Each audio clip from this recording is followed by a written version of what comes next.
este acto académico en el cual el ingeniero Marcelo Peruzzi defenderá su tesis titulada Antenas pequeñas en UHF para optar al grado de doctor en Ingeniería Eléctrica. El jurado está integrado por los doctores Benigno Rodríguez, José Lipovetsky y Fernando Gregorio. El doctor Benigno Rodríguez es profesor agregado grado 4 con dedicación total en la Facultad de Ingeniería de la Universidad de la República, jefe del Departamento de Telecomunicaciones de la mencionada facultad y responsable del Grupo de Investigación en Sistemas Inalámbricos y Radiofrecuencia. Obtuvo los títulos de Ingeniero Electricista y Magíster en Ingeniería Eléctrica de la Universidad de la República y de Doctor en Ingeniería Eléctrica en la Universidad Tecnológica de Hamburgo, en Alemania. El doctor Rodríguez es investigador nivel 1, activo en el área de Ingeniería y Tecnología del Sistema Nacional de Investigaciones de Uruguay.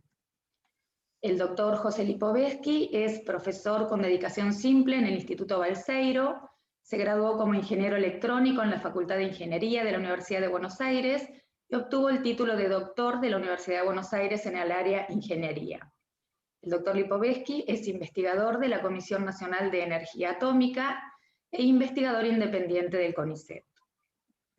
El doctor Fernando Gregorio es profesor adjunto con dedicación simple en esta unidad académica, obtuvo los títulos de ingeniero en electrónica de la Universidad Tecnológica Nacional, Facultad Regional Bahía Blanca, de magíster en ingeniería de la Universidad Nacional del Sur y de doctor en tecnología de la Universidad Tecnológica de Helsinki, en Finlandia.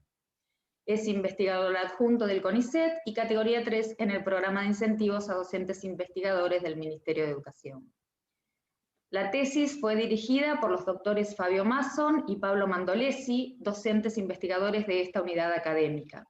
El doctor Masson es profesor adjunto con dedicación exclusiva, investigador adjunto del CONICET y categoría 1 en el programa de incentivos. El doctor Mandolesi es profesor adjunto con dedicación exclusiva, investigador adjunto de la Comisión de Investigaciones Científicas de la Provincia de Buenos Aires y categoría 1 en el programa de incentivos. Bueno, finalizada esta breve presentación, voy a solicitar a todos que por favor mantengan los micrófonos y las cámaras apagadas. Le voy a pasar la palabra a Marcelo y los invito a todos a presenciar en forma virtual la exposición de su trabajo. Bien, buenos días. Bienvenidos a todas y a todos. Voy a realizar entonces la presentación y voy a tratar de compartir la pantalla, así damos inicio a... ¿Se está viendo el...? Sí, perfectamente, Marcelo. Bien. Como siempre, en este tipo de presentaciones conviene arrancar como buena norma de trabajo por el temario. Yo dividí esta charla, la presentación, en 4 grandes bloques. Un primer bloque introductorio, en el cual voy a comentar cuáles son las características más salientes de este tipo de antenas, qué se hacen, cuáles son los inconvenientes de diseñarlas, y sobre el final de ese primer bloque me voy a referir a un tipo de antena en particular, que son las antenas de RFID, que es una de las antenas que me tocó hacer. Uno de los inconvenientes que tienen estas antenas es que son muy difíciles de medir. Y en particular, las de RFID tienen algunas dificultades adicionales, razón por la cual yo diseñé un procedimiento de medición que me gustaría comentar y presentarlo, y que integra lo que está marcado como un segundo bloque. En el tercer bloque voy a presentar la antena propiamente dicha. Se trata de una antena con polarización circular para un tag de radiofrecuencias, y voy a finalizar esta presentación un comentario final de cuál es el estado actual de este tipo de investigaciones y qué es lo que podremos hacer a futuro. Se define como una antena eléctricamente pequeña a aquella que puede entrar dentro de una circunferencia de radio, o de una esfera de radio 1/6 de lambda. Eso es una clasificación muy amplia que abarca tanto desde una torre de 30 metros de alto para una transmisora de radio AM hasta montones de dispositivos electrónicos, que es el tipo de antenas en las cuales yo me concentré. El mercado pone a nuestra disposición gran variedad de dispositivos que son portables y que requieren una antena para establecer su funcionalidad. Micrófonos, auriculares, teléfonos inalámbricos, terminales de GPS.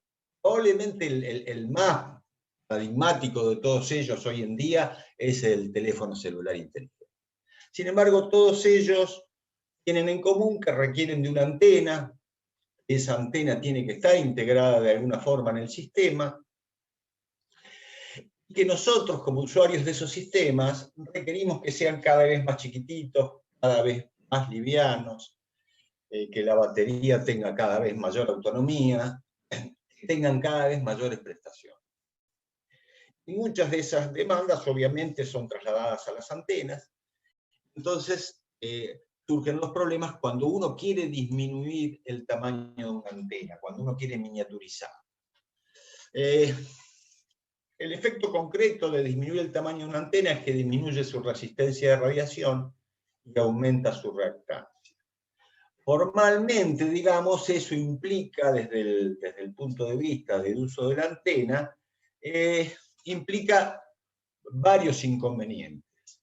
Por un lado, la necesidad de incorporar redes de adaptación de impedancia para lograr transferir la mayor cantidad de energía de los transmisores a las antenas. Eso genera dispositivos con una mayor complejidad de montaje y en general más voluminosos, porque esas redes ocupan su espacio. En segundo término, la disminución de la resistencia de radiación sucede a una velocidad mucho mayor que la resistencia ómnica. También se reduce al achicar las dimensiones. Lo cual significa que la antena disminuye su eficiencia y entonces pierde ganancia. Menor ganancia significa que ese dispositivo tendrá un menor alcance, que para llegar al alcance requerido, necesitará entonces de disponer de más potencia, lo que a la postre será o baterías más grandes, o menor tiempo de recarga para la batería, es decir, nuevamente inconveniente. Y la tercera cuestión es que si bien uno puede llevar la antena a la resonancia agregando una red de adaptación, ese punto de resonancia ocurre con menor resistencia y mayor reactancia. Por lo cual aumenta el factor de calidad, o lo que es lo mismo, disminuye el ancho de banda potencial que esa antena tiene. Por lo cual, vistos los requerimientos de hoy en día de gran parte de estos dispositivos electrónicos, nuevamente es un contratiempo. De todo el universo de antenas pequeñas que existen para uso masivo, yo trabajé con un tipo de antenas en particular que son las de los tags de RFID. La idea que motivó esto es que había que realizar unos mojones electrónicos para elaborar mapas en lugares donde no hay GPS. Típicamente podría ser almacenes bajo techo, como supermercados o corralones, o minería subterránea, por mencionar dos. Los tags de RFID son la parte del dispositivo identificador de esta tecnología y están formados por un chip, un circuito integrado y una antena. El chip no posee alimentación, es decir, que toda la energía requerida para funcionar se capta de una onda electromagnética incidente a través de la antena. Y la impedancia de entrada del chip es fuertemente capacitiva, porque está compuesta por un puente de diodo y un capacitor, que es lo primero que necesita el chip para transformar la energía de la onda incidente, para almacenarla. Eso impone como condición de diseño que las antenas de los tags de RFID no solo deben ser pequeñas, sino que tienen que tener una impedancia de entrada inductiva. En general tiene una parte real relativamente baja, entre 5 y 20 ohms, y una parte inductiva muy alta, entre 100 y 300 ohms. Y que tiene que ser además constructivamente simple, porque se trata de algo que se debe poder fabricar en forma masiva a bajo costo. Entonces el esquema por el cual se fabrica tiene que ser muy simple, lo cual significa una complicación desde el punto de vista del diseño de la red de adaptación.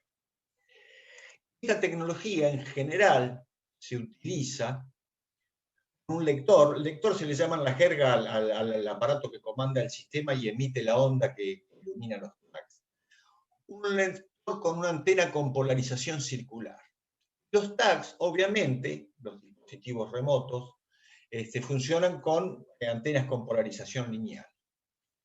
Esta combinación lo que da es una robustez que permite que cualquiera sea la orientación del tag reciba energía, el costo de perder 3 dB por pérdidas de adaptación de polarización. La propuesta de la antena que nosotros desarrollamos era utilizar un tag, una antena con polarización circular, lo cual permite una ganancia de 3 dB en la potencia recibida por ese chip, y por lo tanto un aumento del rango de operación. Además, en el contexto del problema de elaboración de mapas, permitía trabajar con polarización a derecha o izquierda y hacer una detección fácil de 2 regiones cuando se tenía que elaborar el mapa. Entonces era un subproducto adicional importante hacer un tag con polarización circular. Ahora bien, en general todas las antenas pequeñas son difíciles de medir. De esos dispositivos que yo mencioné previamente, por el hecho de estar integradas a un sistema, es decir, no son antenas que tengan un conector a través del cual uno los acceda. Entonces, ya medirlas son siempre una dificultad. En el caso de las antenas de los tags, son más difíciles aún de medir. Los problemas son 2. En general, cuando se trabaja con antenas en radiofrecuencias, lo que se mide es el coeficiente de reflexión que esa antena genera. Y si es necesario, se determina a través del coeficiente de reflexión qué impedancia presenta esa antena. Ese procedimiento de obtener la impedancia desde el valor de la medición del coeficiente de reflexión es muy exacto siempre y cuando la impedancia a medir sea similar a la impedancia característica del instrumento de medición, es decir, a coeficientes de reflexión relativamente bajos. Sin embargo, en el caso de las antenas de RFID, tienen una parte real muy baja y una parte inductiva muy alta, con lo cual la antena se aleja de la impedancia característica del instrumento, el coeficiente de reflexión es cercano a 1 y entonces la medición de impedancia es muy inexacta.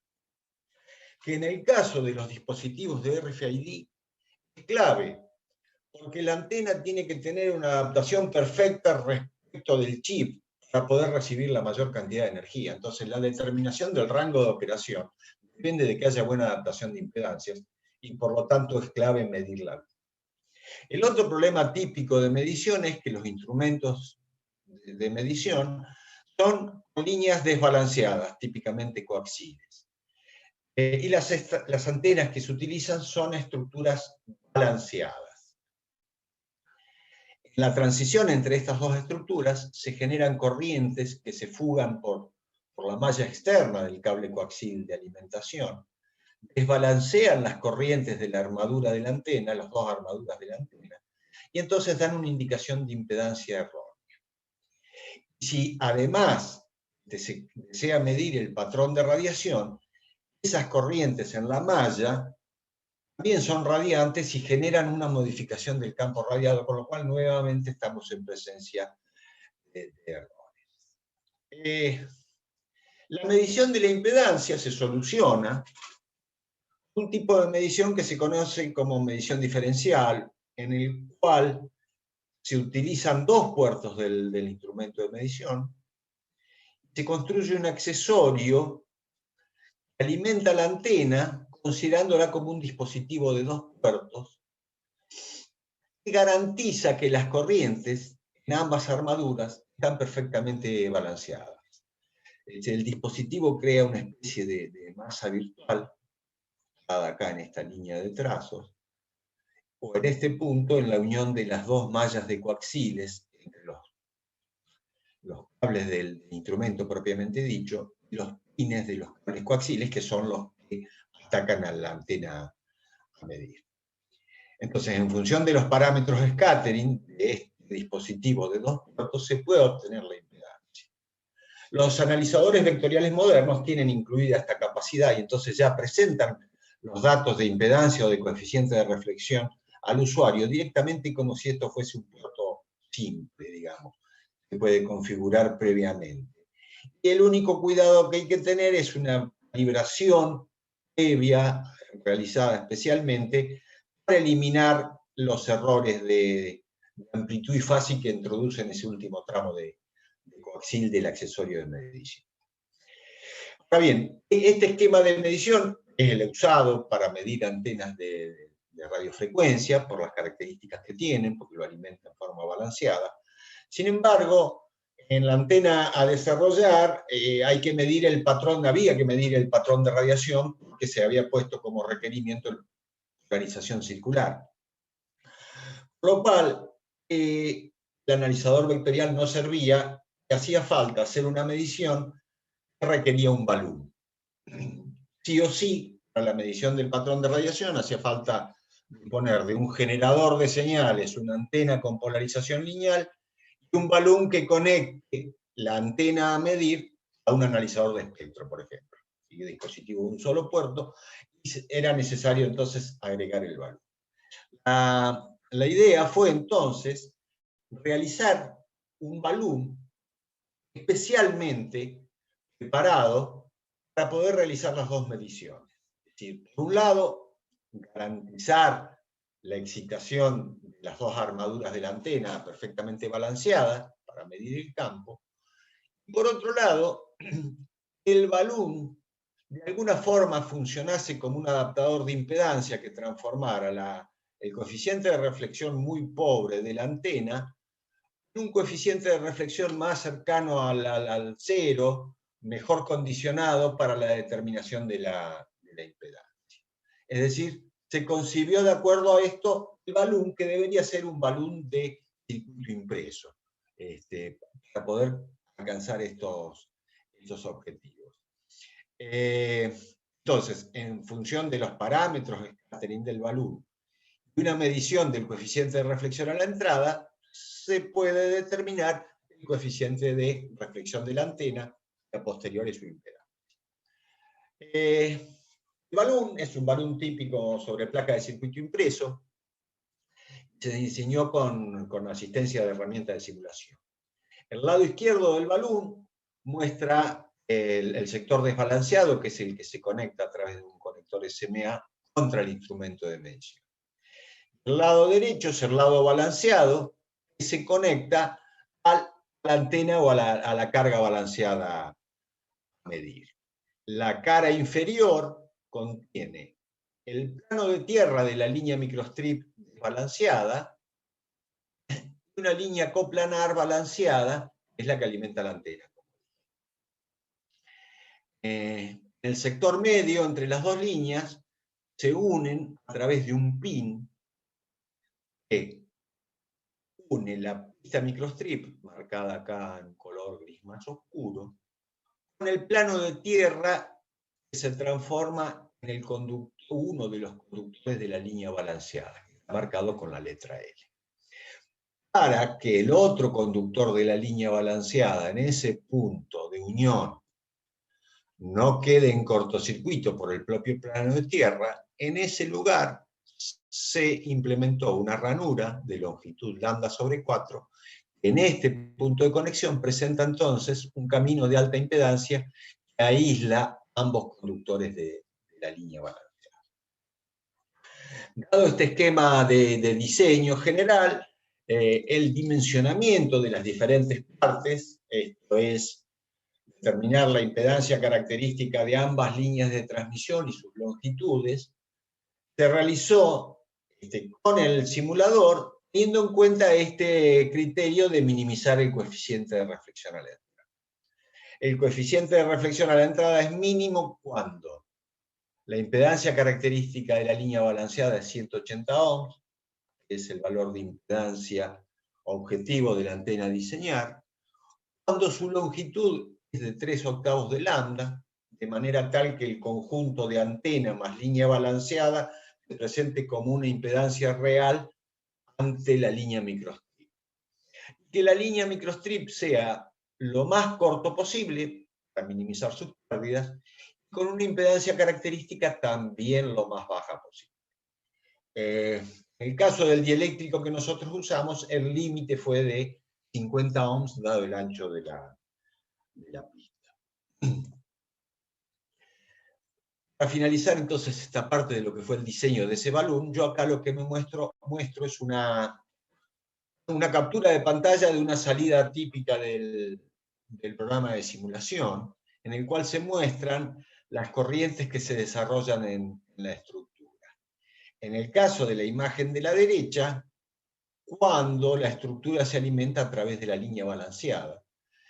Y se puede observar perfectamente el comportamiento de la ranura con corrientes máximas en el extremo, en cortocircuito, y corrientes nulas en el punto en que la línea microstrip se transforma en la línea balanceada y por lo tanto aísla los dos conductores entre sí.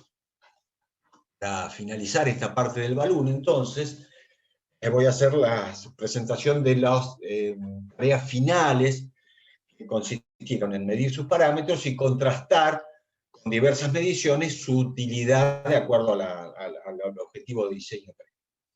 Como se puede ver en esta imagen, medir los parámetros de scattering del balón remiten nuevamente a medir alguna línea o algún dispositivo balanceado, por lo cual se volvió a usar el accesorio que transforma estos dos puertos físicos en un puerto virtual, al cual se puede ver en estas imágenes de la medición del módulo de los parámetros de scattering, que consisten en los parámetros de un dispositivo de dos puertos.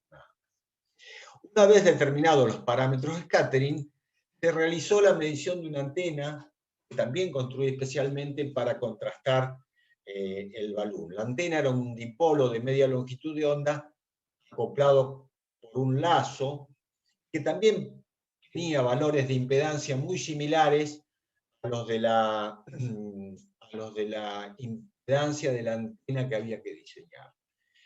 La medición obviamente se contrastó realizándola con el accesorio, con el balón, contra la simulación. Como se puede ver en la gráfica, a la izquierda está el valor de resistencia y a la derecha el valor de reactancia en función de la frecuencia. La antena de 31 ohms, según el simulador, presenta, cualquiera sea a los dos métodos de medición, valores de impedancia medida similares, lo mismo que de reactancia inductiva. Es decir, que por ese lado, el instrumento es apto para realizar una medición de impedancia. En segundo término, lo que hicimos fue verificar la otra utilidad, digamos, que el balón garantizase una alimentación perfectamente balanceada, o lo que es lo mismo, que bloquease la existencia de corrientes en la malla externa. Esa es una medición que requiere un instrumento, medir esas corrientes requiere un instrumento muy específico que es muy caro y que casi ningún laboratorio dispone. Con lo cual hicimos una medición indirecta, colocamos sobre el cable coaxil unos núcleos de ferrite de muy alta pérdida a esta frecuencia de 915 MHz. En el cable de coaxil de alimentación, antes de llegar al balón y a la antena, que no se ve acá. Entonces la idea es que si existiesen corrientes en esa malla, las mismas generarían pérdidas muy altas al atravesar esos núcleos de ferrite, y esas pérdidas se verían reflejadas como un incremento de la resistencia que el aparato está midiendo. Y acá en esta curva a la izquierda, en esta gráfica de la izquierda, mostramos los resultados de esas mediciones. Esta curva de línea de trazos negros es la medición cuando no se colocan las núcleos de ferrite. Es decir, de la medición pura del balón que comenté antes, en la transparencia anterior. Y esas otras 3 curvas en colores azul, verde y rojo corresponden a diferentes posiciones del balón a lo largo del alimentador. Como se puede ver, hay un pequeño aumento de la frecuencia de 915 MHz de alrededor de 1 ohm en la determinación de la impedancia, que bueno, no son significativas, digamos, de lo que nosotros estábamos buscando. Es decir, realmente pudimos verificar que el balón efectivamente bloquea esas corrientes en la malla externa. Bien. Entonces, habiendo finalizado este segundo bloque, yo quisiera entrar ahora a comentar los aspectos más importantes del diseño, de la antena con polarización circular. Repasando, habíamos dicho al principio, la antena debe tener un esquema constructivo muy simple, debe ser de polarización circular, debe tener una impedancia inductiva de 18 ohms reales resistivos y 180 ohms reactivos. El TAG nosotros lo íbamos a construir con un chip de la firma Aliens, el modelo Higgs 4, que tiene una impedancia de entrada formada por el paralelo de una resistencia de 1800 ohms, y en el caso del encapsulado que usamos nosotros, un capacitor de 0.905 picofarads. Eso hace que la antena tenga que ser de 18 ohms de resistencia y 180 ohms de inductancia, además de polarización circular, para poder cumplir con el objetivo de diseño. El primer punto del diseño, entonces, fue la elección de alguna disposición de elementos que permitiese generar la onda con polarización circular. Basándonos en elementos típicos utilizados en este tipo de antenas de los tags de RFID. Uno de los elementos usados por su simpleza a la hora de construirlo, de fabricarlo en forma masiva, es el dipolo. Colocando 2 dipolos en forma ortogonal a 90 grados uno con otro, alimentando sus corrientes con distintas fases, se puede lograr que esa combinación de dipolos genere una onda con polarización circular en un sentido saliendo del plano, es decir, según el eje más z, de acuerdo a esas coordenadas, y con polarización en sentido contrario entrando al plano. Si se invierten las fases de las corrientes de alimentación, de excitación de ambos dipolos, se invierte entonces ambos sentidos de polarización. Este es un tipo de antena muy antigua, se conoce como antena Turtal. Uno de los aspectos claves es cómo lograr el desfasaje entre las corrientes. Una de las formas de lograrlo es conectarlos eléctricamente en paralelo y hacer que un dipolo sea inductivo, haciéndolo de una longitud levemente superior a la longitud de resonancia, y que el otro dipolo sea capacitivo, haciéndolo levemente más corto que la longitud de resonancia. De esta forma, entonces, se puede generar la condición de una polarización circular. La polarización circular perfecta, digamos, se consigue cuando las corrientes tienen una diferencia de fase entre sí de 90 grados. Y ambos dipolos irradian exactamente la misma potencia. Es decir, el componente horizontal y vertical de potencia radiado tiene que ser igual. Si eso sucede, se puede lograr la polarización circular. Y eso sucede únicamente cuando la fase de la impedancia del dipolo inductivo es 45 grados y la del dipolo capacitivo menos 45 grados.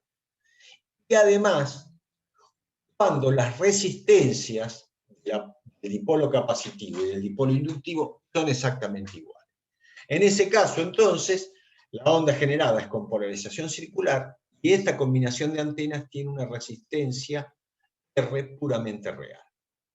Desde el punto de vista del funcionamiento de la antena de un tag de RFID, hace falta entonces transformar ese nivel R dado por por los dos dipolos o por la resistencia de cada uno de los dos dipolos, precisamente, el valor requerido por el chip. Además, agregar carga inductiva. Para eso, la combinación de los dos dipolos a 90 grados y conectados eléctricamente en paralelo, se agregaron un par de pistas metálicas en forma de L. Una de las pistas une la armadura izquierda del dipolo horizontal con la armadura superior del dipolo vertical. Y la otra, de forma análoga, la armadura derecha del dipolo horizontal con la armadura inferior del dipolo vertical. Conformando, junto con sectores de cada armadura de los dipolos, un par de lazos que quedan conectados en paralelo y que de alguna forma recuerda es similar al adaptador T típico de los dipolos sencillos que comercialmente se implementan.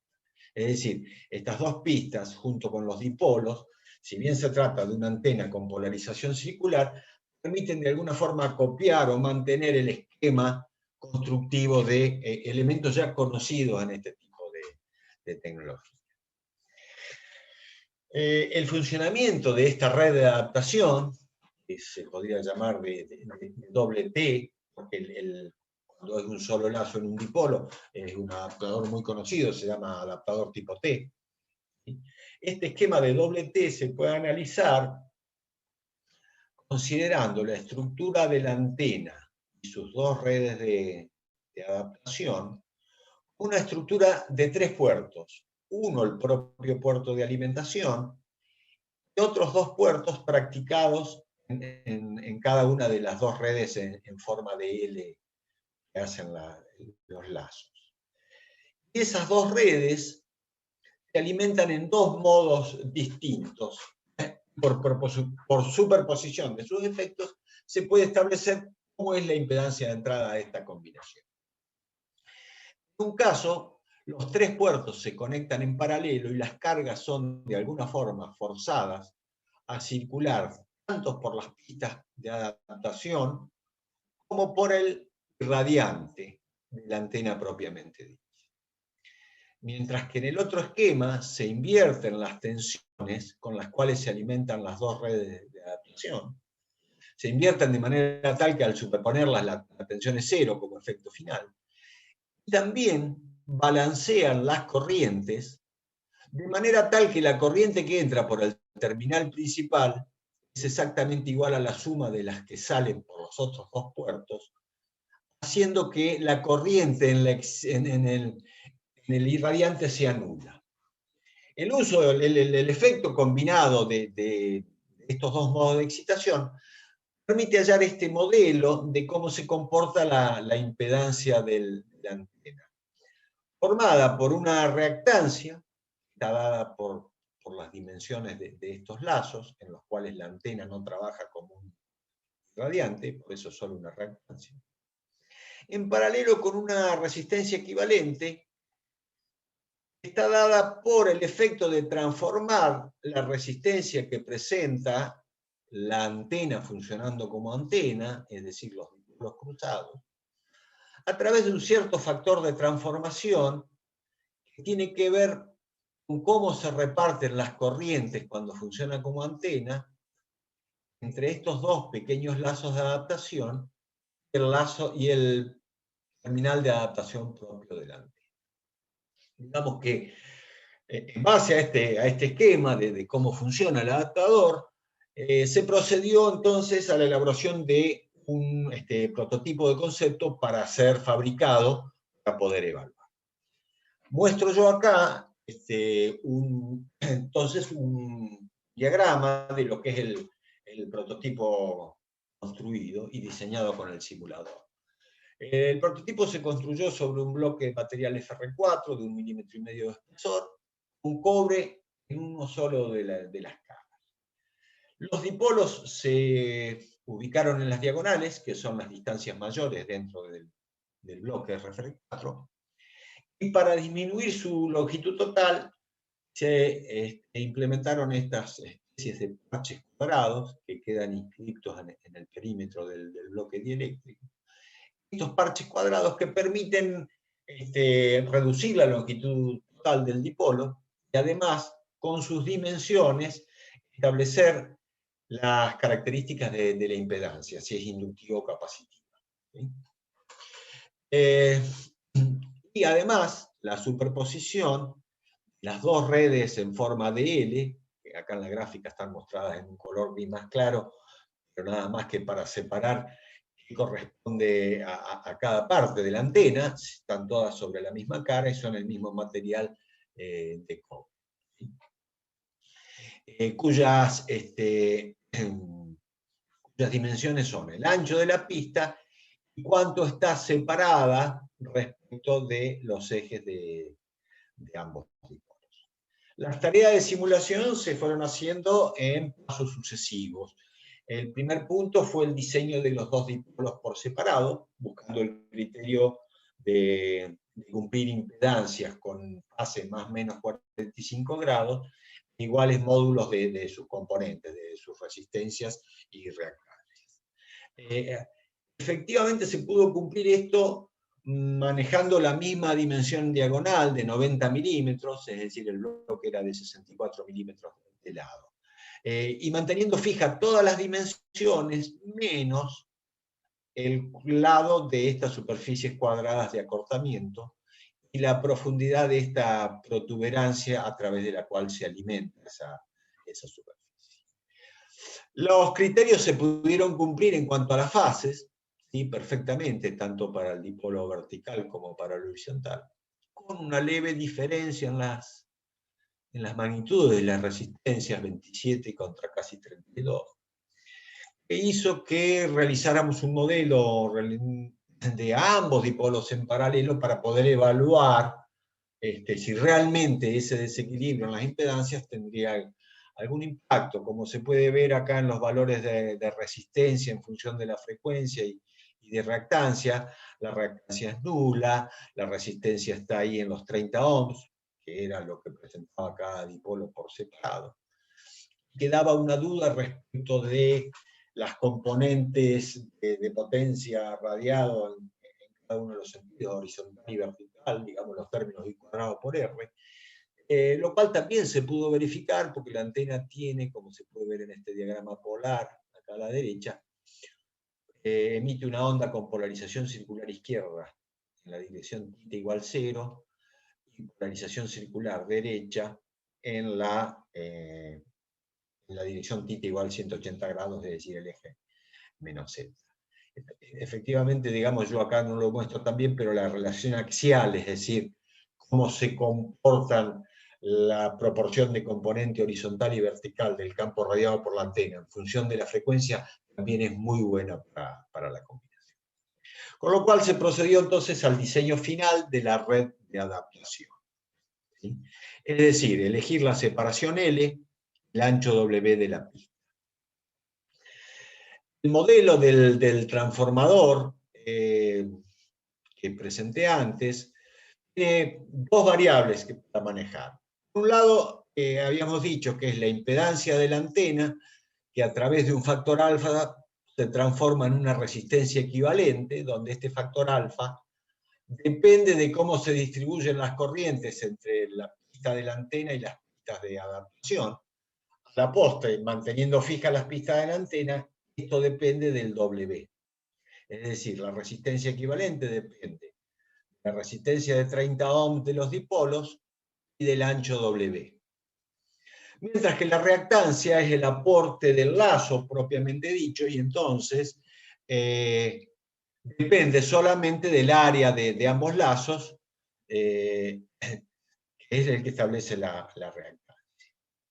El simulador trabaja con valores de impedancia, es decir, que yo tuve que trabajar con un modelo en serie, así que transformando este modelo de los dos elementos en paralelo en un elemento en serie, queda que la resistencia, la parte real de la impedancia de la antena, depende tanto de L como de W, y de los dos factores. Mientras que la parte reactiva depende puramente del valor L. Teniendo en cuenta este comportamiento de la antena, se realizaron aproximaciones sucesivas tendientes a poder encontrar las dimensiones que mejor ajustan ese valor requerido de 18 más J180. Por ejemplo, acá, para un ancho fijo W de la pista de adaptación, se varió el L en grandes pasos y se ve el impacto que tiene tanto en el cambio de la reactancia, que pasa de 50 al doble, a 100 ohms, a 180, casi 180 ohms. Y también varía la resistencia, que varía un poquitito por debajo de los 5 ohms, a los 10 ohms, a los casi 25 ohms. ¿Sí? Variando entonces el área del lazo. Mientras que si lo que se hace es se deja la dimensión L, es decir, el sector cubierto por el lazo se deja fijo y se cambia el W, es decir, el ancho de la pista, o lo que es lo mismo, el alfa, los cambios en la reactancia no son significativos, están variando entre casi 170 ohms y 190 ohms. Y sí, nuevamente, son grandes en la resistencia de entrada, que varía de poco más de 10 ohms hasta casi 40 ohms. El ajuste perfecto, de acuerdo al criterio de 18 más J180 ohms para obtener adaptación compleja conjugada, se dio para 4 milímetros y 17 milímetros de separación. Una verificación posterior mostró que para esas dimensiones se degradaba mucho la relación axial, es decir, el campo como que perdía polarización. Entonces se realizó una sintonía fina, cambiando las separaciones en sentido horizontal y vertical, la separación de esas pistas de adaptación. Dejó de ser cuadrado para ser levemente rectangular y un poquitito más angosta, 3,8. Para esos valores, la relación axial, nuevamente, que es esta curva azul, vuelve a estar por debajo de 3 dB en todo el rango de frecuencia de uso de la antena, entre 900 y 930 MHz. Con lo cual, ajustamos nuevamente ese valor. Eso muestra que de alguna forma estas pistas en L de grandes dimensiones trasladan corrientes que son considerables y contribuyen al mecanismo de radiación de la antena. De hecho, uno los puede considerar como especie de pequeños dipolos que cambian su longitud, es decir, al cambiar la separación, estoy cambiando la longitud de este pequeño dipolo, y al cambiar la separación en sentido horizontal, cambio la longitud de este pequeño dipolo y este otro. Entonces, efectivamente, cambiar esas dimensiones en forma relativa cambian las componentes horizontal y vertical y permiten una sintonía fina de la relación axial entre campo horizontal y vertical para mantenerse dentro de los rangos que le dan buenas prestaciones a la antena. Para finalizar, entonces, voy a presentar los resultados de las diferentes pruebas de contraste que hicimos para la antena. En primer lugar, lo que medimos fue su impedancia, para ver el cumplimiento de los criterios. La medición se hizo con el accesorio de medición diferencial, digamos, tomado de alguna forma como medida de contraste real, simulación de la medición a través del balón. Luego se hicieron un par de mediciones con el balón para determinar las características del patrón de radiación desde el punto de vista de la relación axial. Y para finalizar, con un lector comercial se armó un tag y se lo evaluó desde el punto de vista de funcionamiento global, digamos, en un caso más. Acá presento yo los valores de las mediciones. Como se puede ver en la línea roja, están los valores medidos con el accesorio diferencial y el analizador vectorial. En la línea verde con el balón, y los azules son por simulación. La antena ajusta en más o en menos según se esté midiendo respecto del criterio obtenido, del valor establecido con el simulador, digamos, más o menos dentro de los errores que, reitero, son típicos de este tipo de medición. y también un buen ajuste, incluso de menor error porcentual, en cuanto a la medición de la parte reactiva de la impedancia del antena. En segundo término, se midió las características del patrón de radiación. Lo que se hizo fue, con un generador de señales, se alimentó una bocina que emite un campo de polarización vertical, en este caso, de alta pureza. Y a 2 metros de distancia se colocó la antena a testear, conectada a través del balún a un analizador de espectro que registró el nivel de potencia recibida. El conjunto de balún y antena se montó en un accesorio que permitió que girase sobre sí mismo para cambiar la inclinación del campo eléctrico incidente por parte de la bocina de excitación. Esos valores de potencia registrados, se tomaron 36 valores a razón de 1 cada 10 grados, y se graficaron en dB, tomando como referencia 0 la dirección, es decir, la orientación de la antena en la cual se recibió el mayor nivel de potencia. Se muestra en este diagrama polar, que muestra que ahí a 915 MHz, casi todas las inclinaciones reciben exactamente el mismo nivel de potencia a menos de 2 dB. Es decir, estamos dentro de los 3 dB de relación axial permitidos. Es decir, nuevamente cumpliendo de alguna forma con lo que nos habíamos propuesto como objetivo de diseño.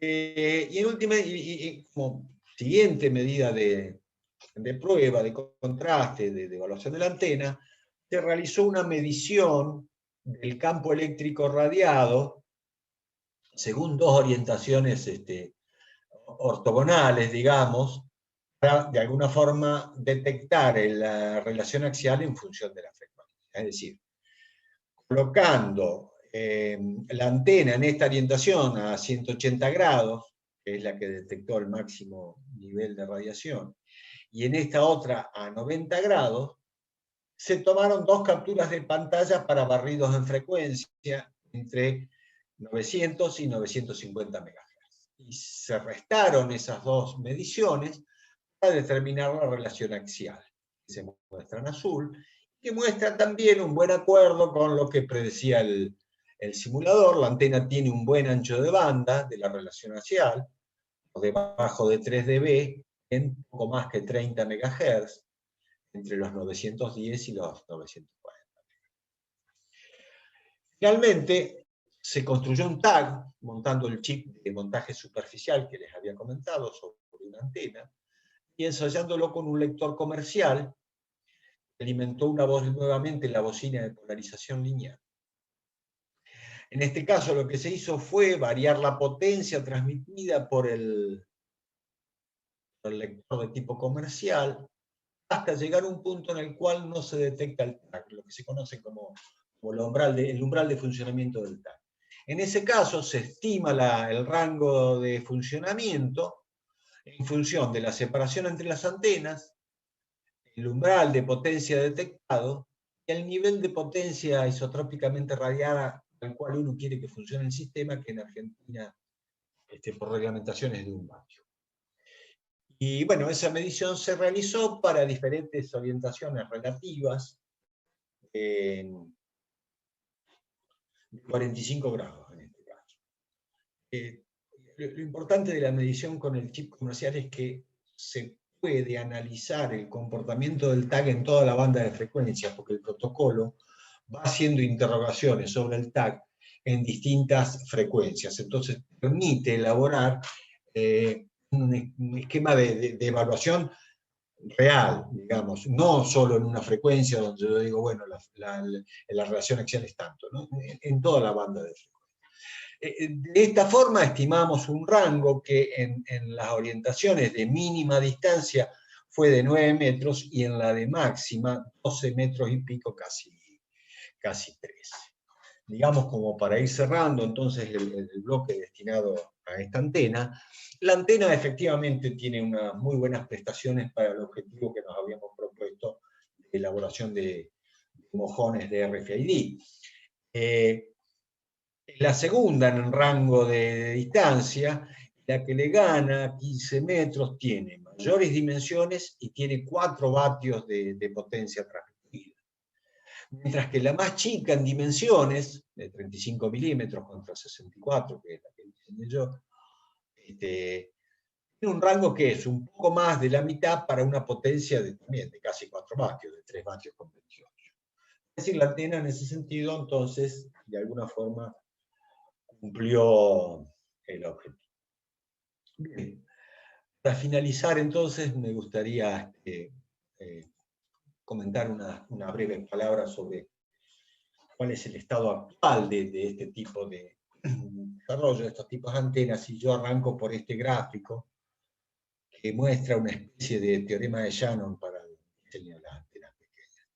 En este gráfico se está relacionando las dimensiones de una antena, ¿sí?, con su factor de calidad, y esta recta, que se conoce como límite fundamental, muestra que hay una relación inversa, que cuando uno achica la antena, pesa terriblemente el factor de calidad, y por lo tanto disminuye el ancho de banda.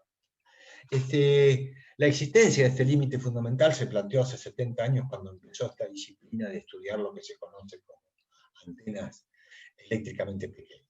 Ese mismo límite fue discutido a lo largo de los años, y en la primera mitad del siglo XX, en la segunda mitad del siglo XX esto se discutió, hasta que en el año mediados de los 90 ya había claridad de que existía ese límite y había formas de calcularlo. No tan clara estuvo la relación entre el factor de calidad y el ancho de banda, pero tanto la determinación del factor de calidad como su relación con el ancho de banda también, a principios del siglo XXI, ya fueron saldadas desde el punto de vista. Yo quería mostrar este gráfico porque, más allá de esta cuestión histórica que yo no quise abundar al principio para hacer más amena esta charla, sí muestra estos puntos que indican el conjunto, este factor de calidad de dimensiones de diferentes antenas, que son las que encontramos adentro de todos estos dispositivos electrónicos de uso humano. Y lo que muestra de esto de importante, pensando a futuro, digamos, es que todavía hay un camino por recorrer para acercarse al límite. Si bien uno puede dar una antena pifa, y manteniendo fijas sus dimensiones, bajar su factor de calidad, o lo que es lo mismo, aumentar el ancho de banda que tiene. O, en caso contrario, yo puedo decir, bueno, quiero trabajar con este ancho de banda, pero puedo reducir aún más las dimensiones de esa antena.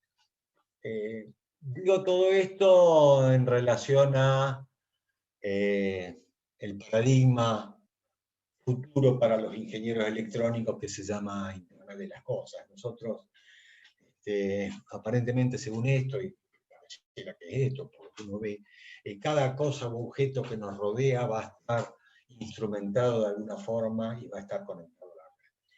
Y muchos de esos dispositivos y muchas de esas cosas que se van a conectar a Internet no tienen alimentación y no tienen un cable, es decir, que van a necesitar de una comunicación inalámbrica a través de una antena.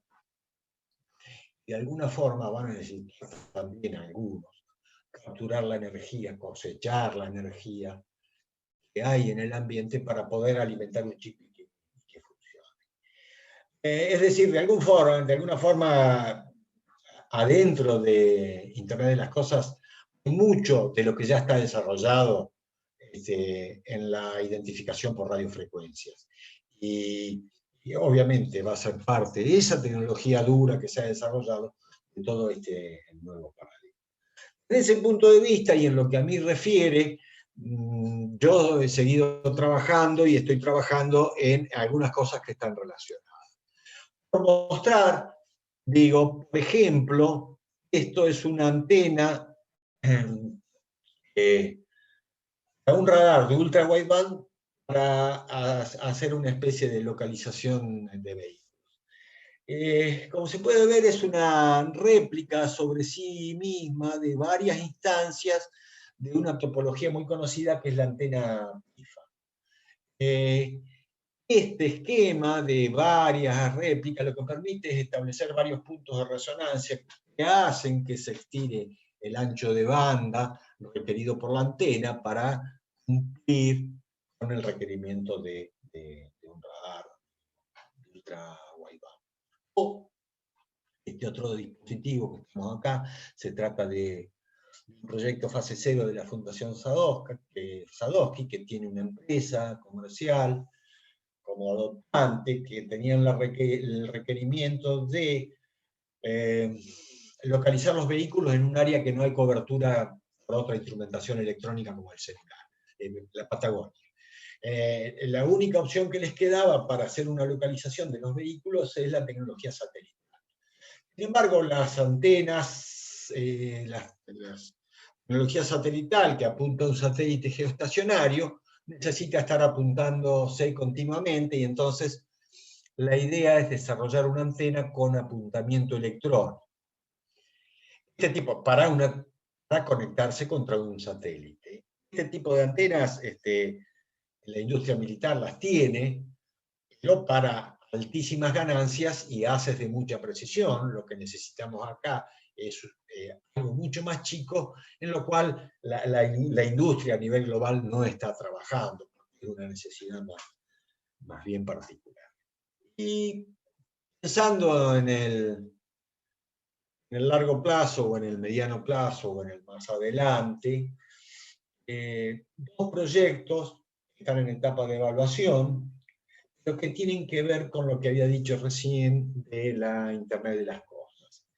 Internet de las Cosas, una de las cosas que va a instrumentar seguro van a ser los envases de productos que nosotros consumimos. Y dentro de esa línea de trabajo están lo que se conoce como envases inteligentes. Envases inteligentes son aquellos a los cuales se le agrega alguna electrónica, que da capacidad de monitoreo o control sobre el producto que estamos protegiendo de esa forma, ¿no? En un caso se trata de biosensores, de Escherichia coli. ¿Sí? En este caso se va a trabajar con lo que se conoce como RFID sin chip, es decir, sacamos el silicio, hay solo un conjunto de antenas para codificar una especie de palabrita mínima, entonces hay que detectar la presencia de esa palabra.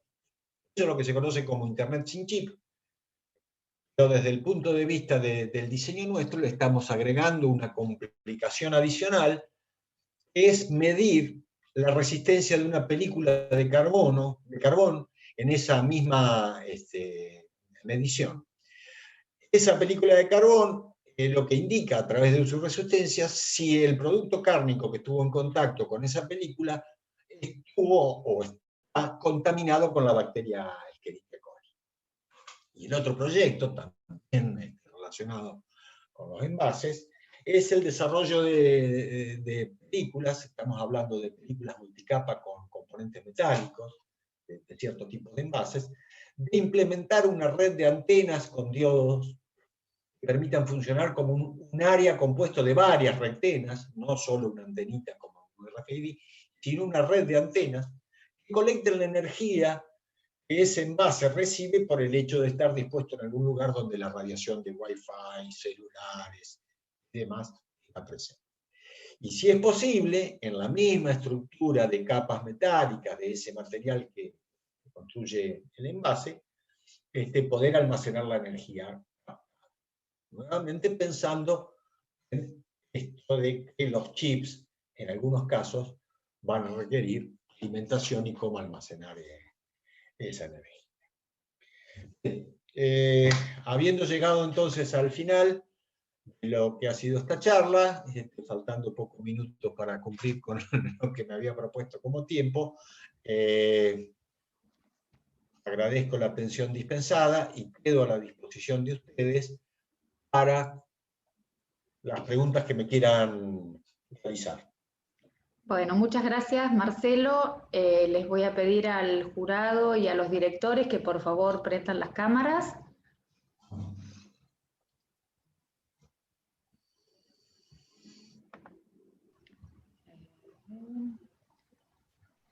Y vamos a proceder entonces a terminar con las preguntas que el jurado considere necesarias para poder terminar de evaluar este trabajo. Les pido que vayan habilitando los micrófonos solo a medida que van hablando. Si alguno en particular quiere comenzar. ¿No? Bien. Te damos la palabra entonces, Benigno, para que abriste el micrófono. Bueno, disculpen.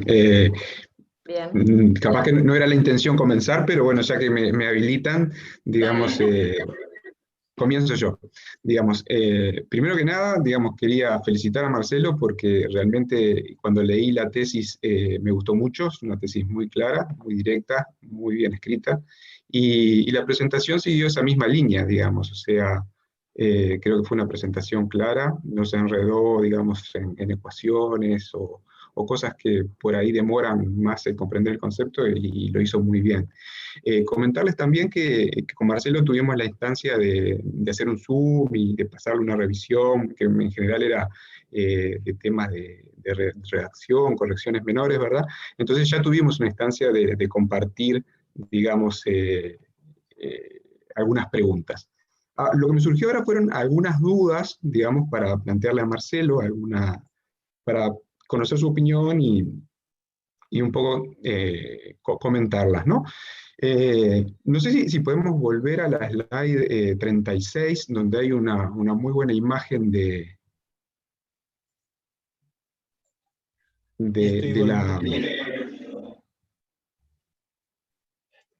la antena. No las tengo numeradas acá, Benigno. Fíjate en lo que te dice el presentador. Es la donde mostrás la antena y donde mostrás el setup de medida. Esa misma. Esa misma, perfecto, perfecto.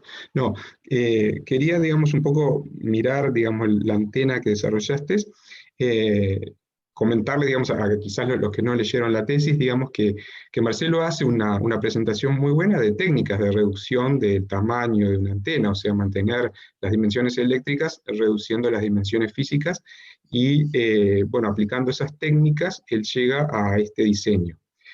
Hay una técnica, digamos, que para reducción del tamaño de antena que consiste en embeber, digamos, la antena en un dieléctrico con una permitividad eléctrica relativa distinta que permite la reducción física del tamaño de la antena manteniendo el tamaño eléctrico de la antena. Entonces, mi pregunta o mi curiosidad para plantearle a Marcelo es si él ve como que esa técnica se podría llegar a aplicar sobre esta antena. Por ejemplo, ¿cómo ve la posibilidad de embeber esta antena en un material con una permitividad eléctrica conveniente para lograr una reducción de la antena? Yo me gustaría abrir ese punto y escuchar la opinión de Marcelo. Sí, perfecto, sí. Es totalmente factible, Benigno. Efectivamente, yo trabajé con este ancho de material y grosor, porque es un poco el que conocemos nosotros, y porque la antena estaba pensada en, bueno, si alguien la quiere fabricar, como se fabrica una antena de RFID que pone metal sobre acetato o papel, este es un esquema parecido en el cual la incidencia del dieléctrico en sus longitudes es relativamente menor. Ahora bien, beber esto en un bloque para reducir aún más sería sí una pegada, porque realmente haría posible una reducción aún mayor de lo que tiene hoy la antena, que es 0,20 por 0,20 lambda, digamos, más o menos como medida final. Incluso el hecho de agregar un material de alto épsilon que permitiese un plano de tierra a lambda sobre 4, que permitiese ganar mucho más la ganancia de la antena, ¿no? Buenísimo. Marcelo, ¿y cómo ves, por ejemplo, continuando este trabajo, digamos, en qué camino seguir. Por ejemplo, ¿sería un camino tomar esta misma antena que ya la conocés, ya la mediste y tenés, digamos, muy buen feeling de cómo funciona, embeberla directamente en una resina, por ejemplo, en una cerámica, digamos, con una permitida eléctrica adecuada, y medirla para ver cómo reacciona, cómo se corren, digamos, las frecuencias, y de ahí sacar insumos para hacer un rediseño a los efectos de volver a resonar a la misma frecuencia, pero con un tamaño menor? ¿Te parece que puede ser un camino? Sí, sí, sí. De hecho, yo, digamos, incluso, viste que un poco yo lo comento en la tesis, cuál sería el procedimiento de diseño. Yo medio lo estoy dando en la charla que di hoy, digo, bueno, se diseñan primero los dipolos con sus longitudes y la red de adaptación, de alguna forma, te permite establecer criterios para que trabajando con el simulador esto sería perfectamente factible, digamos, embeber esto en algún material que lo cargue y lo achique aún más. Sí, sí, por supuesto. Sí, son Perfecto. todas factibles. Bueno, contesta muy bien mis curiosidades sobre eso, digamos, y me parece que es una línea bien interesante. Después, solo digamos, una cosita más, digamos, la presentación, Marcelo la terminó de una manera muy, muy interesante, digamos, diciendo cosas que comparto mucho sobre lo que es el futuro, el pacto de Internet de las cosas, ese tipo de temas, digamos, que obviamente nos orientan en qué es lo que hay que desarrollar o por dónde van las cosas.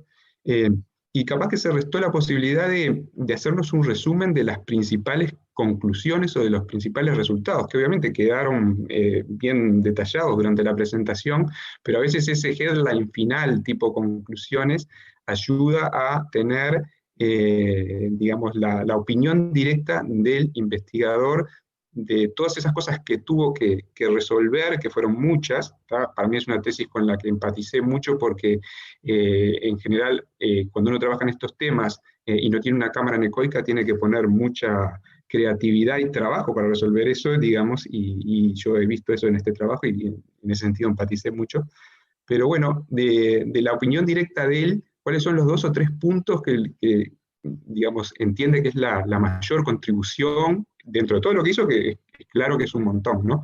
Me gustaría darte esa oportunidad de que nos resaltes esos 2 o 3 puntos. Eh, Agradezco, Benito, porque es cierto, yo en aras de simplificar la presentación, yo para hacer la antena hay 2 o 3 cosas que no están puestas acá.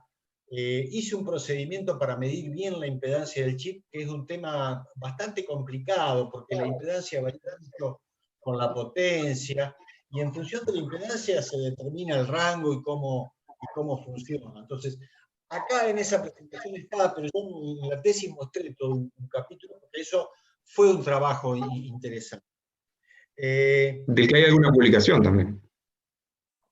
La combinación de dipolos cruzados para hacer antenas, yo también la evalué haciendo otro tipo de antena chiquita, e incluso hay una que ni figura en la tesis, en la cual la red de adaptación está en diagonal, no son pistas cuadradas. Y yo tuve un problema con esa antena. Esa antena me costaba llegar. Yo podía llegar perfectamente bien a los valores de impedancia, pero se me deterioraba siempre la relación axial. Y yo no sabía bien por qué. Hasta que ahí la clave está en esas 2 pistas en forma cuadrada de L invertida. Cuando yo llegué a esa L invertida, me di cuenta, pero estas corrientes son radiantes, creo que yo lo había tenido. Uno por ahí cuando está trabajando con el simulador trabaja a la vieja escuela y no mira la distribución de las corrientes en la estructura. Cuando vi la distribución de las corrientes en la estructura dije son grandes, y por ahí vino toda la cuestión de esas 2 partes cuadradas que permiten controlar la parte horizontal y vertical de la antena. Entonces, alcanzar esa impedancia sin deteriorar la relación axial era muy difícil con una pista en diagonal. En forma de L lo pude hacer.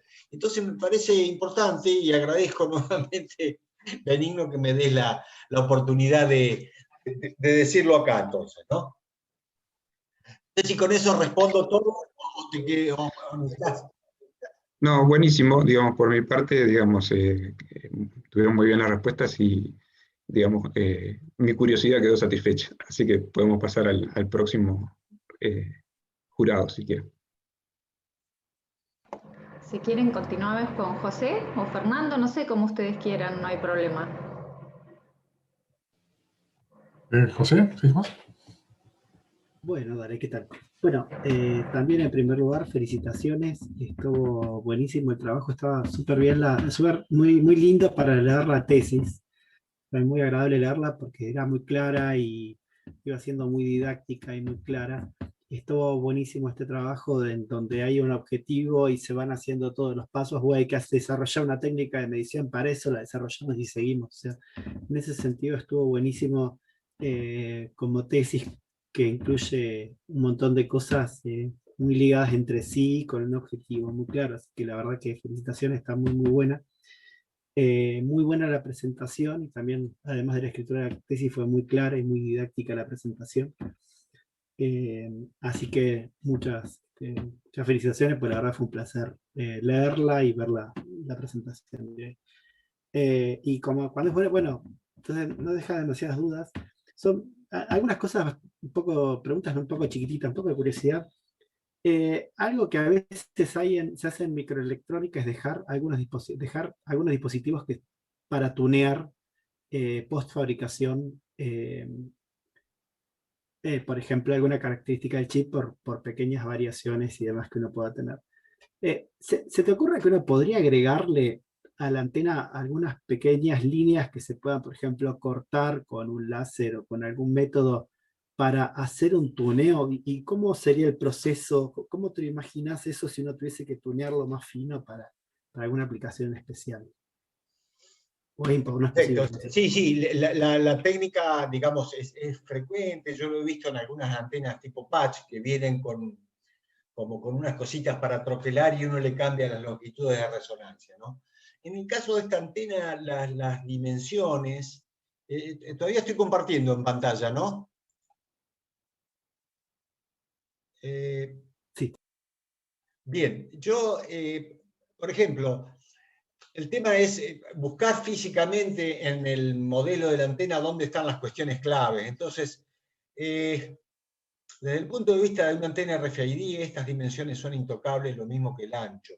Lo único que podría haber para tocar es estas dimensiones a través de la protuberancia o el ancho de esta pista, pero eso como que impactan en un punto de diseño previo, porque son los que determinan la fase de los dos dipolos que después dan una resistencia total que se adapta con estas pistas. Entonces, siempre había que trabajar con prototipos para poder hacer algo de esto. Esto no sería tuneable, digamos, sería tuneable con la receta, pero tendrían que leer el paper, pero no me parece en tiempo de fabricación, digamos. Eso yo lo he visto. Es común en las antenas en las cuales por ahí el dieléctrico varía, entonces un patch, viste que vos comprás de un fabricante, de otro, y entonces vos lo podés sintonizar. Acá no se me ocurre realmente si se pudiese hacer esto, José. Ok, perfecto, buenísimo. Pero era más de curiosidad, digamos, que otra cosa.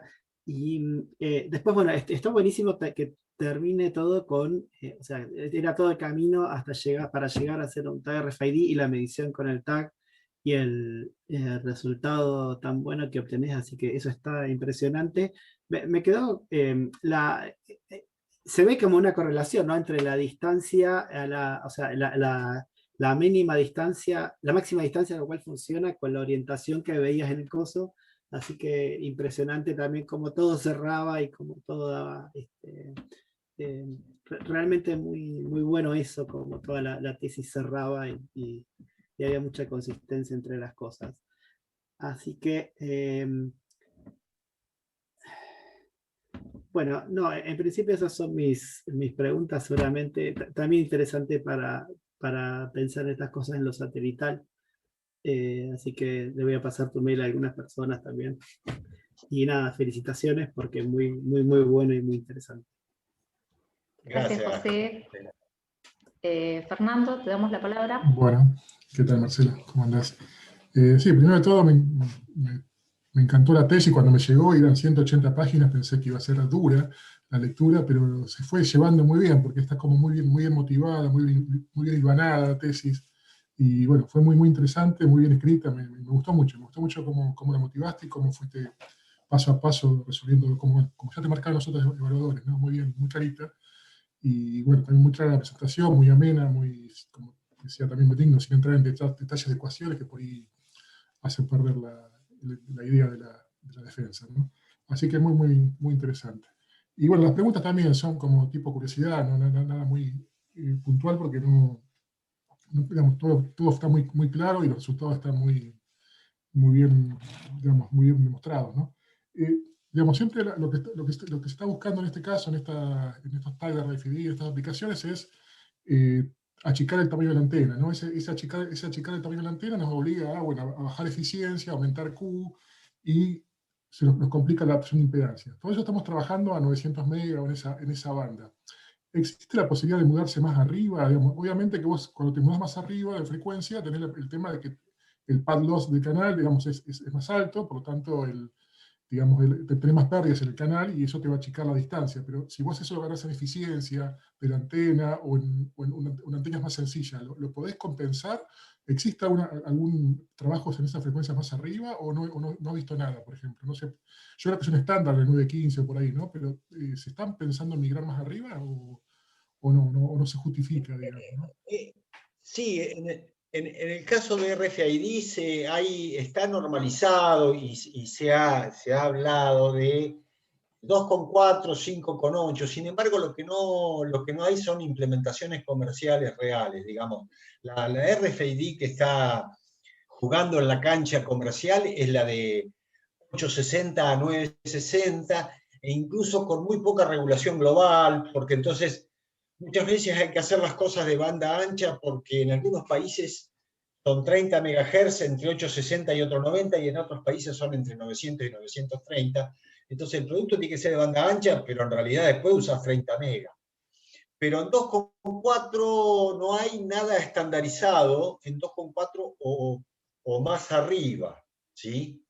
Y tenés este problema que tenés vos, que es el de rango, porque tenés las pérdidas por espacio libre. Ese tema está presente en lo que es RFID, sí. Yo no sé, por ahí he visto algo de lo que se está hablando de lo que es medicina, colocar cosas adentro del cuerpo humano y todo, pero yo en este contexto de lo que pasa con las vacunas no me animo a decir que existe la posibilidad. No, fue un chiste, pero bueno. RFID, acá en esto, ahora, los problemas igual sí están en 2,4 y cosas, el resto de los problemas, digamos. Podremos hacer desaparecer el de la impedancia, pero en cosecha de energía lo vamos a volver a tener, por ejemplo. Sí, seguro. Y digamos, el último trabajo, el trabajo futuro que presentás que es un cosechador, digamos, con una regla de antena. ¿Esa frecuencia también es arriba, ahí en la banda de 800, 900, sería también lo que está pensado? Ahí la idea es agarrar lo que se encuentre, sí, digamos. Claro. Pero orientado más que nada a los lugares densos, que son las bandas estas, bueno, que incluso vos has medido con COSO, la de 800, 900, e incluso un poco más, la de 2,4, digamos. ¿Sí? Está bien. Yo lo que no he visto es dónde está más la densidad de potencia, más allá de ciertos lugares puntuales, como que no hay un ensayo global que te diga dónde, pero la idea es optimizar donde haya más, porque, digamos, la estructura desde el punto de vista de la creación de las rectenas, estamos pensando en algún envase grande, tipo una bolsa de alimento para perros, Sí. metro cuadrado, ¿está? Entonces, ahí vos tenés mucha área para meter antenitas de distintos tamaños, incluso lo podrías hacer de muchas bandas, digamos, ¿no? Está bien. Sí, una combinación, digamos, de diferentes reactenas, sintonizadas a diferentes frecuencias y combinarlo, digamos. Eso es un poco la idea. Está perfecto. Bueno, muchas gracias, Marcelo. De mi parte, está todo muy bien. Muchas gracias. Bueno, si el jurado entonces no tiene más preguntas, seguramente Marcelo debe tener algunas cositas para decir ahora, le vamos a dar la palabra. Y después el jurado y yo vamos a pasar momentáneamente a una sala privada y en ese momento todos los asistentes quedarán charlando y consultando lo que deseen libremente con Marcelo y los directores. ¿Sí? Así que te damos la palabra, Marcelo. Bueno, muchas gracias. Yo quisiera agradecer en primer lugar a los presentes, a quienes se bancaron la charla. Por ahí justamente traté de hacerla menos pensando llegar a todo el público, digamos, siempre es un anhelo de, bueno, digo que todo el mundo lo entienda. Empecé mi carrera como docente, digamos, así que eso está presente por ahí. Yo en principio quiero agradecer en primer lugar a los tres jurados por el trabajo que se toman de leer algo que no es exactamente del métier propio y todo. Entonces yo agradezco por las buenas devoluciones que todos me hicieron, las sugerencias y lo mismo que han vertido hoy acá. Yo eso en primer lugar a todos. Y en segunda instancia a mis directores, porque, bueno, voy a citar una... No hay prenda que no se parezca al dueño, digamos, pero en realidad uno es de acuerdo a con quién interactúa. Entonces, parte del trabajo y de que la tesis tenga cierta claridad y que hoy yo haya ido por este lado y no por otro, y parte del contenido mismo de las cosas que están en la tesis fue porque es un gusto poder haber trabajado con ellos en esto y obviamente, como estamos mostrando, con proyectos futuros. Y bueno, el resto de los agradecimientos van a estar en las primeras páginas de la tesis que los invito a leer a todos. Así que, por un momento, nada más. Nuevamente, gracias por haber estado acá. Bueno, podemos aprovechar y dar un aplauso antes de pasar a la salita esta. Abran los micrófonos todos, así se escucha.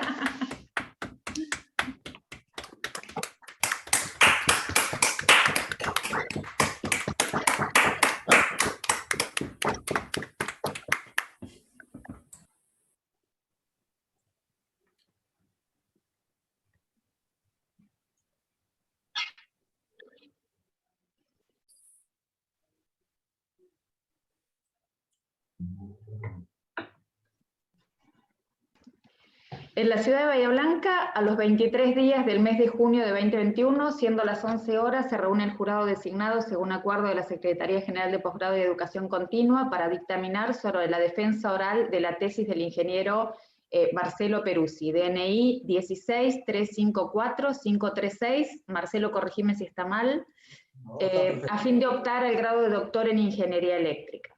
Participan de este acto académico a través de videoconferencia la secretaria de Posgrado de Investigación y Convenios del Departamento de Ingeniería Eléctrica y de Computadoras, magíster Andrea Silvetti, los directores de tesis, doctor Fabio Mason y Pablo Mandolesi, docentes investigadores de esta unidad académica, y los integrantes del jurado, doctor Benigno Rodríguez, de la Universidad de la República, Uruguay, doctor José Lipovetsky, del Instituto Balseiro, y doctor Fernando Gregorio, de la Universidad Nacional del Sur. Según lo requerido en el capítulo 9 del Reglamento de Posgrados Académicos, se atendió a la presentación oral del trabajo titulado Antenas Pequeñas en UHF, presentado por el ingeniero Marcelo Peruzzi. La exposición se prolongó por aproximadamente 60 minutos, durante los cuales el ingeniero Peruzzi, a juicio del jurado, describió en forma muy clara y ordenada su trabajo, presentó en forma acabada los aspectos salientes de sus investigaciones y respondió con solvencia todas las preguntas que formularon los miembros del jurado y demostró un profundo conocimiento del área en que desarrolla su trabajo. El trabajo realizó numerosos aportes originales, tanto en el tipo de antenas propuestas y evaluadas como con respecto a los métodos para medirlas, lo cual se reflejó también en publicaciones científicas en el área. La profundidad del trabajo es adecuada para una tesis doctoral enmarcada en un grupo de investigación con conocimientos profundos y experiencia práctica en el tema. La metodología es adecuada, destacándose especialmente las técnicas de medida que debió desarrollar para cumplir con la caracterización de la antena utilizando los recursos disponibles. Es una tesis muy clara y precisa que sin sacrificar rigor científico resulta amena de leer, lo cual es un mérito importante del candidato a doctor y del grupo de trabajo.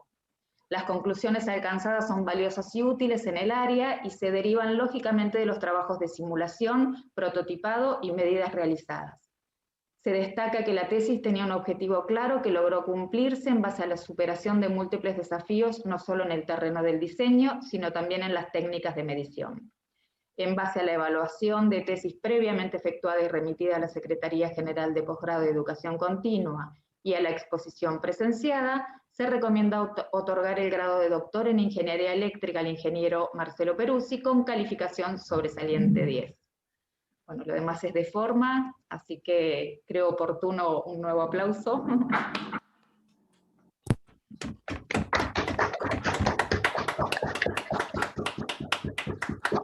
Bueno. Bien. Bueno, por mi parte yo no tengo más nada que decir, damos por finalizado este acto con excelente nota, excelente noticia.